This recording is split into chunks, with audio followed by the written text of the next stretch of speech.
सही बात है। अच्छा, आप कहते हैं ये जजेस के ऊपर ये वाली बात नहीं, लेकिन ये जो 26वीं तरमीम पे बात थी, मैं रियासत साहब की तरफ जाने से पहले, पीटीआई के लोग थे, आपने एक हमारे पिछले गुज़िश्ता प्रोग्राम में ये बात की थी कि इनके लोग खुद पेश थे और उनके ऊपर कोई एक्शन नहीं हो रहा, कुछ नहीं हो रहा। ये आप लोगों ने क्या ऑफर किया था ऐसा उनको कि जिसकी वजह से वो मतलब अपनी जमात से आप समझते हैं कि उसके अगेंस्ट जाके they were more like minded with your policy?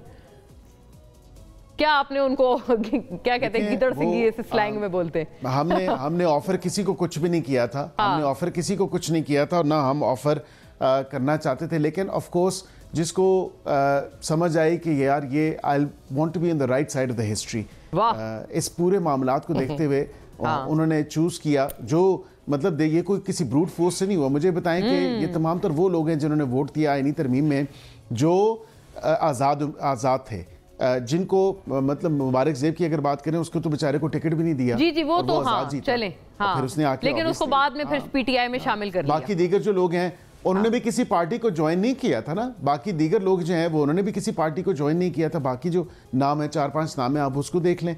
इनकी अपनी पार्टी के नहीं, ये पीटीआई के लोग हैं ना, ये तो हमारे टॉक शोज वगैरह पे वो तो सिंबल छीनने की वजह से आजाद हो गए ना, लेकिन वैसे तो वो पीटीआई के, दे डिफेंड द पार्टी और मतलब अपनी पार्टी के साथ ही वो वापस आए। इन्होंने बयान हल्फियां भी नहीं दी थी। इन्होंने बयान हल्फियां अच्छा वो है जो बयान हल्फी से भी बच गए। चेक करवा लें, इलेक्शन कमीशन से भी चेक करा लें।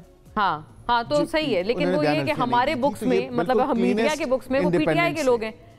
अच्छा, मुझे ये अकील भाई से इंतहाई माजरत के साथ ये बात करने लगा हूँ, जो सिंध में अपॉइंटमेंट ऑफ जजेस के लिए लिस्ट गई है, उनकी रिश्तेदारी और चैम्बर और देखना, उस पर आसम महमूद ने एक कॉलम लिखा है। चूँकि वो मेरे सारे दोस्त हैं, भाई हैं, मैं नहीं पॉइंट आउट करता। वो कॉलम आपने पढ़ना है और फिर आपने मुझे बताना है कि मेरिट पे कितने जजेस हैं और रिलेशन पे कितने। और दूसरी बात मैं ये अर्ज़ करता हूँ कि मंसूर अली शाह ने भी नाम उसमें भेज दिया, पीटीआई ने भी भेज दिया, तो क्या अकील भाई, क्या जुडिशल कमीशन में इनका रिकमेंडेड एक शख्स भी वहाँ पे जज तैनात हो सकता है? अगर हो जाएगा तो मैं इस प्रोग्राम में कह रहा हूँ कि जो आप मेरे ऊपर जुर्माना करना चाहेंगे मैं उसके लिए अकील भाई तैयार हूँ, जो सज़ा देना चाहेंगे मैं उसके लिए तैयार हूँ।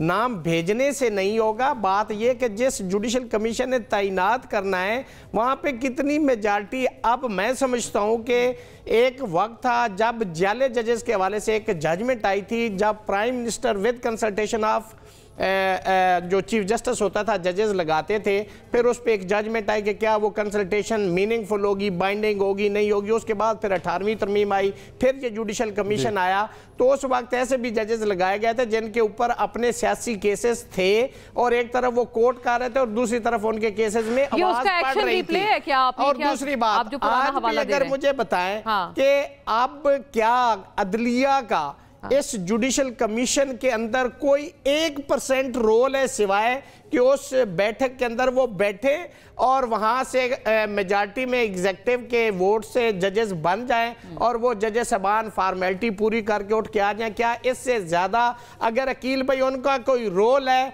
तो मैं भाई के ऑफिस आ जाऊंगा या भाई मेरे पास आ जाएगा, हम वहां पे इस पे डिस्कस करेंगे। मैं समझता हूं कि 26वीं तरमीम के बाद अदलिया और इसके साथ साथ दूसरी बात है, लिस्टें हाई कोर्ट के चीफ जस्टिस साहिबान ने भी दी हुई हैं और दीगर जज साहिबान ने भी दी हैं। मैं बिल्कुल अकील भाई इससे तो मैं एग्री कर रहा हूं, लेकिन मैं ये कहता हूं, ये मैं ऑन रिकॉर्ड कह रहा हूं, अगर उनका रिकमेंडेड एक शख्स जुडिशरी की तरफ से रिकमेंडेड उन्होंने अपना चैलेंज दोबारा फेंका है, हाँ, तो फिर आपने मुझे अकील भाई, मैं भी इधर हूं, आप भी इधर है और ये प्रोग्राम रिकॉर्ड पे रहेगा। अब अहमद अवैस साहब, शर्त के खाने में हमें ना भूल जाइएगा जी, जिसने भी खिलाना हो।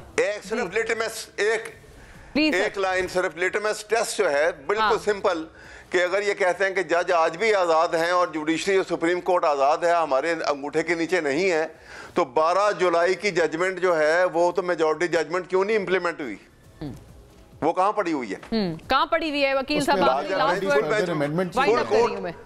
फुल कोर्ट बैठा था सुप्रीम कोर्ट का। फुल कोर्ट पे हमने फर्दर अमेंडमेंट की है और इलेक्शन कमीशन आर्टिकल 189 जो कॉन्स्टिट्यूशन का है, जिसके तहत ये है कि judgement of the superior court जी अकील साहब मुश्किल पोजीशन में, वो भी बता दें। आखिरी कमेंट अकील साहब आपका, वाइंड अप करना है फिर जी, आखिरी your last word please Akeel साहब, you are in a fix today. नहीं, मैं तो अपने दोनों भाइयों से उस तरह मुकाबला नहीं कर सकता, लेकिन मैं ये जरूर कहूंगा कि ये भी इधर ही हैं, हम भी इधर ही हैं।